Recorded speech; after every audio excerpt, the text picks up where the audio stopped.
Hey guys, welcome everyone. I'm Casey Boylan-Henke with Modern Life Live, and today I am going to talk to you guys about how you know when you found the one. And I'm not talking about relationships, I'm talking about houses.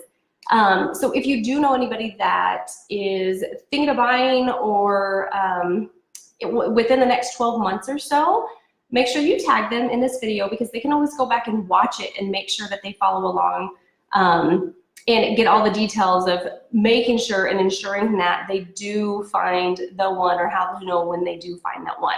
And also don't forget to request this month's free guide on how to know that you found the one, and it is an interactive, fun guide to go ahead and fill out. And so you can go ahead and tag them and DM me if you want that free guide.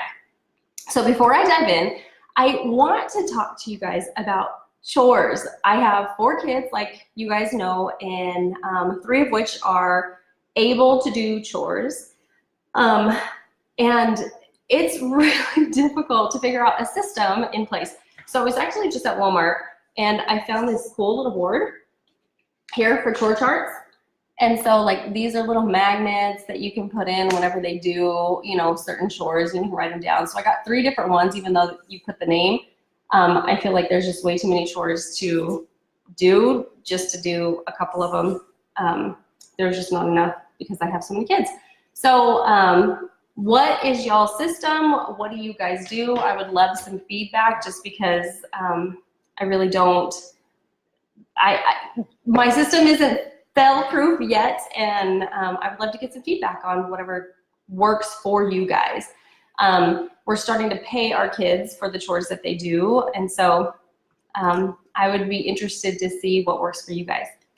All right, so the main topic of the day is how to know when you found the one.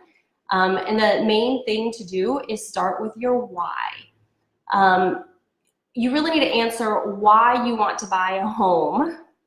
And then that lays out the foundation for every single thing, including your home search, the criteria of the home search. If you're buying a property as an investment property, or because you want to rent it out, versus you're buying a house because you're looking at the different factors, like you want to raise a family in the house, or you want a certain school district and you're just looking for a house that meets the criteria in a certain school district. Laying out your why definitely helps lay the foundation of where to start. Other reasons for wanting to own a home could be including you're wanting more space because you're getting married, or you just had a kid, or you want a home to retire in, or you want a vacation home. And so there's a few different other reasons. And so once you find your why, then that will help us as realtors search for more homes for you, the proper homes for you. So if you do make a list of your must-have features and top deal breakers. So when you start your home search, you're gonna share all the criteria with me as your realtor, and I can set up that online search for you so it does meet the criteria. Sometimes it's so specific. If it is so specific, it may not actually come up with anything, and so sometimes we have to taper it down just a little bit, but we can always start with all your criteria and then dwindle it down if for some reason it may not have that criteria.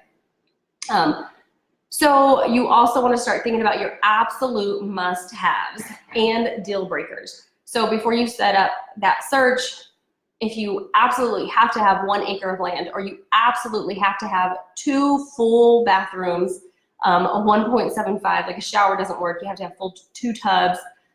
Those are the must-have criteria. That is a definite on your list that you need to put. And if it doesn't have those 2 things, it's a complete deal breaker and you won't even look at it. Also, you want to feel confident when it comes down to write the offer and saying yes to the address.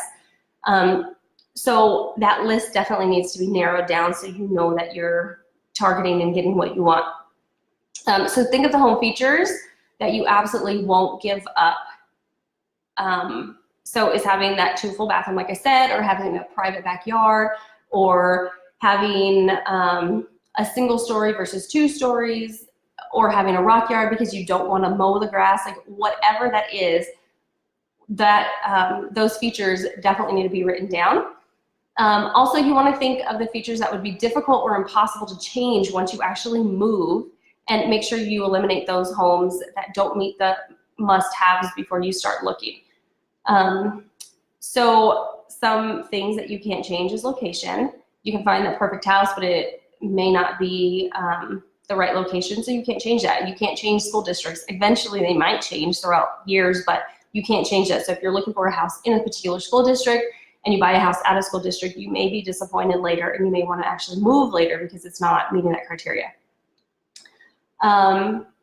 So if you're buying a house because you want to have more space and have 4 bedrooms, but you find the cutest little house with only 3 bedrooms that you absolutely love, can you deal with that? Is that a deal breaker, or would you be okay with giving up that 4th bedroom when it doesn't match your must-have list and doesn't match the ultimate reason why you're moving, which is needing more space?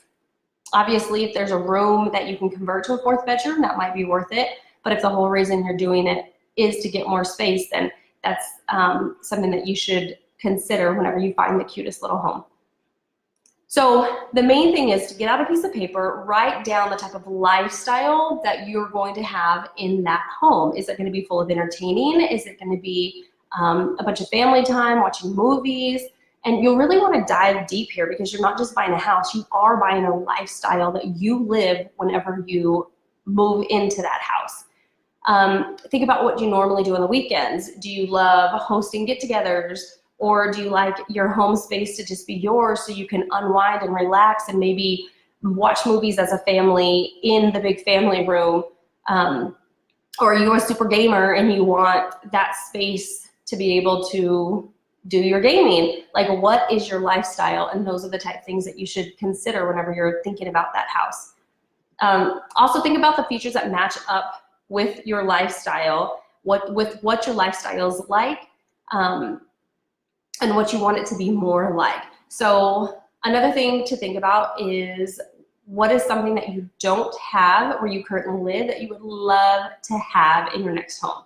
So maybe the idea of curling up next to a fireplace with your coffee every single morning is something that you would just love to do, or you want that front porch, that big covered front porch with a wraparound porch that you can hang out in every single morning while you drink your coffee.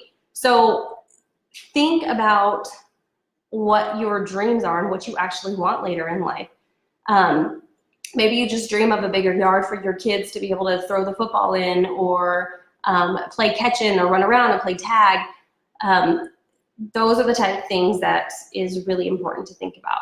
So whatever this missing piece is for you now, it can become a reality whenever you buy your new home. So so if you make that fireplace or an acre lot feature a must-have, then definitely put that on your list. So as a realtor, we can help you find that house.